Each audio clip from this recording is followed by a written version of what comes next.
Al Jazeera Podcasts. I'm Marthe and this is The Take. As Israel's war on Gaza continues, we're coming to you on Sundays with a weekly roundup. This week, 200 days into a ceasefire, Israel has killed at least 773 Palestinians in Gaza.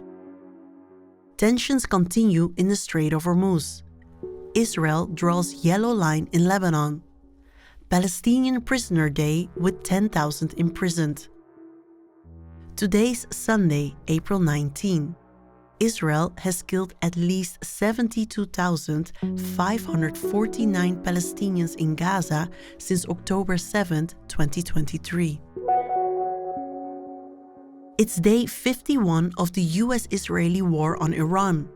The Strait of Hormuz remains a critical point as Israel says it will not open the strait unless the US stops blocking its ports.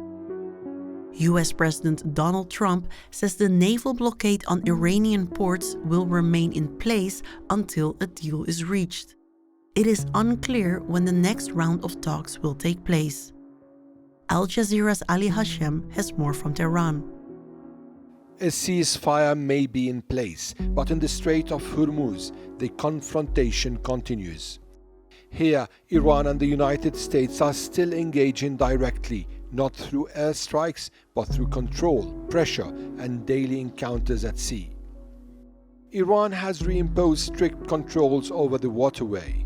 It says the limits on shipping are in retaliation to the US blockade on Iranian ports and accused the US of breaching its commitments. At least 2 commercial vessels reported coming under fire when they attempted to cross on Saturday, according to maritime security sources. What we are seeing here is a shift in the war, from open conflict to controlled confrontation, concentrated in one of the world's most sensitive waterways. The Israeli army continued to carry out airstrikes in Lebanon on Saturday despite a new ceasefire agreement. It also said it has established a so-called yellow line in the country, similar to an Israeli measure in Gaza. Hezbollah has criticized the ceasefire negotiations. Al Jazeera's Heidi Pett reports from Beirut. Israel and its military spokesperson have argued that these do not constitute violations of the ceasefire because, in fact, if you look very closely at its terms, it allows Israel to act in what it defines as self-defense against imminent, ongoing, or even planned threats.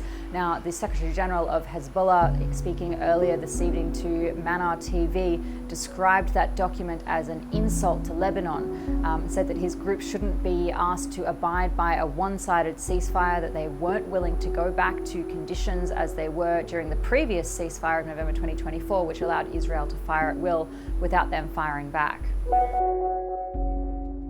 Tens of thousands of displaced people returned to their hometowns in southern Lebanon on Friday following a ceasefire the day before between Israel and Lebanon. Israel struck the city of Tyre with missiles just before the start of the truce. Al Jazeera's Obaida Hitto reports from southern Lebanon, where Israel destroyed entire neighborhoods. The military has been working throughout the night and most of the morning today to fix the Qasimiya bridge. It is now only working in one direction, from the north to the south, allowing tens of thousands of people to come back to their homes. For people returning to their homes in southern Lebanon, these are the scenes that they're going to find here in the city of Tyre. This neighborhood was completely destroyed, and now rescue teams are actually digging through the rubble to try and find survivors. And there are still children missing underneath the rubble of these buildings. One of the hallmarks of Israel's tactics in Lebanon has been the targeting of critical infrastructure, not only bridges, but hospitals as well. Palestinian Prisoner Day was marked on Friday. Israel holds nearly 10,000 Palestinians in prison, including children. Many are held without charge or trial under what Israel calls administrative detention. Al Jazeera's Dalya al-Masri reports on the lasting toll of being detained in an Israeli jail. Since being released from an Israeli prison, Palestinian journalist Esma Harish says she does not feel safe enough to work. In 2024, Israeli forces raided her home in the occupied West Bank. They held her for 6 months, but she was never charged. She says Israel's prisons are designed to break detainees in the hopes they eventually flee Palestine. Israeli forces arrested Zahir al-Majdalawi in North Gaza in October 2024, just as he and his family were about to flee their home. His daughter was crying, but the soldiers forced her and her mother to leave. First, they took him to Sidtim in prison, an Israeli military base in the Negev desert, and later to Ofer prison in the occupied West Bank. By the time he was released back to Gaza, a year had already passed.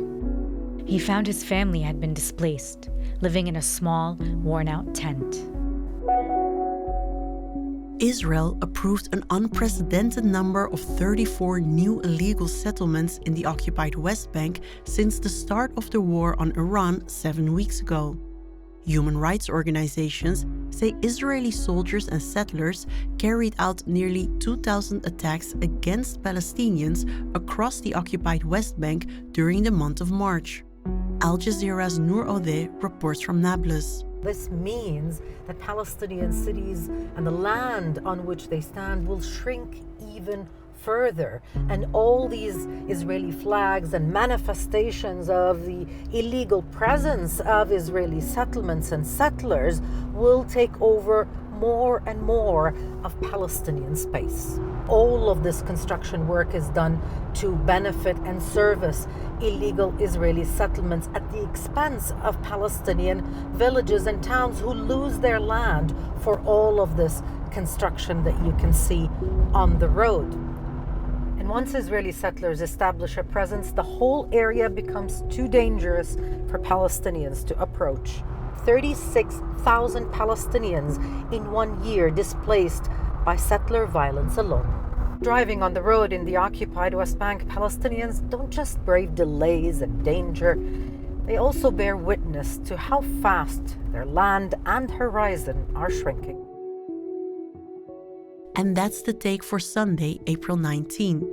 Please join us again tomorrow. This episode was produced by me, Marthe van der Wolf. Our sound designer is Alex Roldan, and Alexandra Locke is the Take's executive producer.